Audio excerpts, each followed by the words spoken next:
ఈ నెల 24 నుంచి ఏపీ అసెంబ్లీ బడ్జెట్ సమావేశాలు ప్రారంభం కానున్నాయి. బడ్జెట్ సమావేశాలకు నోటిఫికేషన్ జారీ చేశారు గవర్నర్ అబ్దుల్ నాజీర్. 24న ఉదయం 10 గంటలకు ఉభయ సభల సమావేశం జరగనుంది. ఉభయ సభలను ఉద్దేశించి గవర్నర్ ప్రసంగించనున్నారు.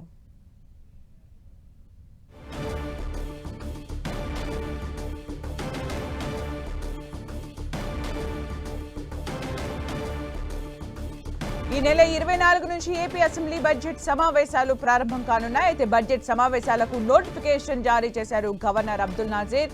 24న ఉదయం 10 గంటలకు ఉభయ సభల సమావేశం జరగనుంది. ఉభయ సభలను ఉద్దేశించి గవర్నర్ ప్రసంగించనున్నారు.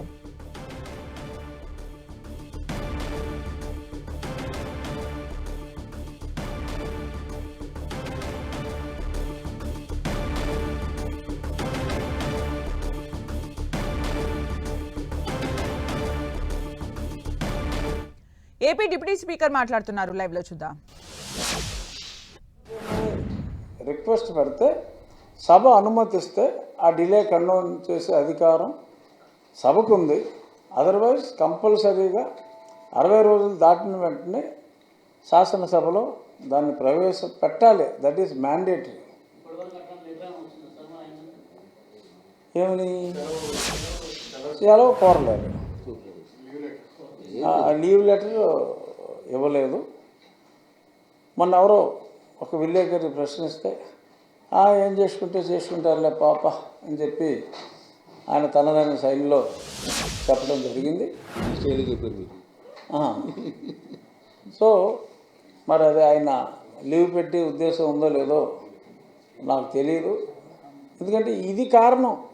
నేనేదో కోర్టులో నోటీసులు ఇప్పించాను, సమన్లు ఇప్పించాను స్పీకర్ గారికి, అప్పుడు దాకా వెయిట్ చేయాలి అనేది చెల్లదు.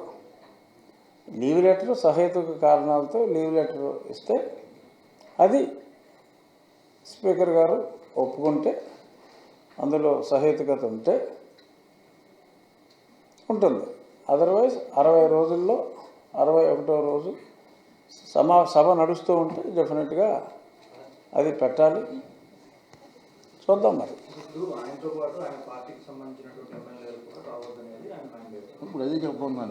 అవును, ఎవరి లెటర్ వాళ్ళు ఇచ్చుకోవాలి. లేదు, ఎవరి లెటర్ వాళ్ళే ఇండివిజువల్గా ఇచ్చుకోవాలి. సామూహిక లీవ్ లెటర్ అంటే అది మళ్ళీ బోగస్ కింద వస్తుంది. ఎవరికాళ్ళు వారి సమస్యలు, హాస్పిటల్ అడ్మిట్ అయ్యారా ఇంకోట వారి సమస్యలు వారే చెప్పుకోవాలి. ఒకవేళ ఎవరో రాకపోతే మొత్తం అన్ని స్థానాలకి ఒకేసారి.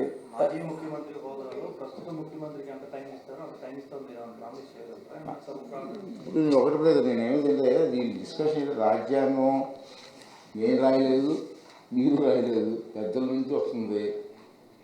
రాజ్యాంగ ప్రకారంగా రూల్స్ ప్రకారంగా అసెంబ్లీ రూల్స్ ప్రకారంగా చూస్తే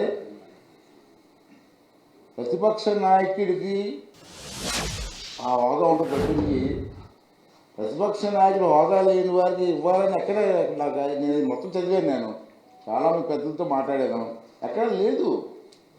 నీకు నీకోసం కొత్త రాజ్యాంగం రాస్తాం, ఏమన్నా కొత్త రూల్స్ ఏమి పెడతామా? నీకున్న నెంబర్ 11 నీకు రావాల్సిన ప్రతిపక్ష నాయకుడు కాదు.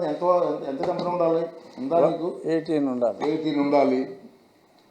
అంటే మామూలుగా నేను లాస్ట్ టైం రిక్వెస్ట్ చేశాను, మీరు రావాలండి. నా బాధ ఏంటంటే, సరే నువ్వు రావట్లేదు, నీతో పాటు ఇంకా 10 మంది ఎమ్మెల్యేలు గెలిచారయ్యా. వాళ్ళ సమస్యలు అసెంబ్లీలో చెప్పుకునే అవకాశం కూడా వాళ్ళకి ఇవ్వాలి. వాళ్ళు కూడా రా, నీతో పాటు వాళ్ళు కూడా వెళ్తున్నావు. వాళ్ళు నాకు ఏదో ఫంక్షన్లో కలుస్తూ ఉంటారు విశాఖపట్నం. దీన్ని ఏమైనా వచ్చి మాట్లాడండి మీ ప్రాంతం గురించి. అంటే అసలు వెళ్ళొద్దని మాకు ఆర్డర్ ఇస్తారంటారు. ఏంటి తప్పు కదా ప్రజాస్వామ్యం? మిగతా 10 మంది అయినా వచ్చి కనీసం కాన్స్టిట్యూన్సీ సమస్యలు మాట్లాడే అవకాశం ఇవ్వాలి. యాజ్ ఏ లీడర్, పార్టీ లీడర్గా ఇది తప్పు అంటాను నేను, పద్ధతి కాదంటాను నేను. ప్రతిపక్ష హోదా ఇచ్చేటువంటి అవకాశంలో స్పీకర్కు ఉన్నటువంటి విచక్షణ అధికారాలు కొన్ని ఉంటాయండి. ఎక్కడ ఉంటాయి? ఎక్కడ నాకు కలపాలి విచక్షణ అధికారులు? ఎక్కడ కలపాలి? నాకు బాగా రాజ్యాంగం ప్రకారంగా రూల్స్ ప్రకారంగా నేను ఫాలో అవ్వాలా. స్పీకర్ని కాబట్టి నా ఇష్టం నిర్ణయాలు నేను ఎక్కడ తీసుకుంటాను? చూశాను, అందరితో మాట్లాడాను, చాలామంది న్యాయ కోవిదులతో మాట్లాడాను. అందరూ కూడా చెప్పింది ఒకటే, మేము ఉన్న సంఖ్యలో 18 మెంబర్స్ ఉంటాయి కానీ ప్రతిపక్ష హోదా రాదు నీకు. అది నీకు తెలియదా? నీ దగ్గర కూడా చాలామంది పెద్ద పెద్ద మేధావులు ఉన్నారు కదా, అది చెప్పట్లేదా నీకు? అంటే ఢిల్లీలో లాస్ట్ టైం బీజేపీకి 70 సీట్లు కానీ 8 సీట్లు వచ్చినాయి. అప్పుడు బీజేపీకి ప్రతిపక్ష హోదా ఇచ్చారు. మాకు 11 సీట్లు వచ్చినా కానీ 225 సీట్లకు 11 సీట్లు వచ్చినా మీరు ఎందుకు ఇవ్వట్లేదు? అక్కడ బీజేపీకి ఇస్తారు, మిగతా రాష్ట్రాలు అందరికి ఇస్తారు, కానీ మీ ఆంధ్రప్రదేశ్ వచ్చేసరికి ఎందుకు జరగట్లేదు? ఇక్కడ బీజేపీకి ఇచ్చారో లేదు నాకు తెలియదమ్మా. నేను మొత్తం స్టడీ చేశాను, దీని మీద అవగాహన వ్యక్తులందరితో మాట్లాడాను. అందరూ కూడా ఎక్కడా కూడా ఏ రూల్ కూడా ఎలాగ ఒప్పుకుంటుందని చెప్పి వాళ్ళు చెప్తున్నారు. లేని రూల్ ప్రకారం నేనే ఇస్తాను నీకు అవకాశం. స్పీకర్గా నాకు ఇష్టం ఉంటుందా? నాకు కూడా నిబంధనలు ఉంటాయి కదా, కొన్ని పట్టుబాట్లు ఉంటాయి కదా. అంటే ఇప్పుడు చెప్తాను నేను, రండి అసెంబ్లీకి రండి, మీ సమస్యలు ఉంటే మాట్లాడండి. మీ సమస్యల్ని అసెంబ్లీలో మాట్లాడే అవకాశం లేదా స్పీకర్గా నేను అవకాశం ఇస్తాను. అంతేకాని లేనిపోయిన రూల్స్ అన్ని పెట్టి నాకు అవకాశం ఇవ్వండి, ప్రతిపక్ష నాయకుడు హోదా ఇవ్వండి, చంద్రబాబు నాయుడు గారు ముఖ్యమంత్రి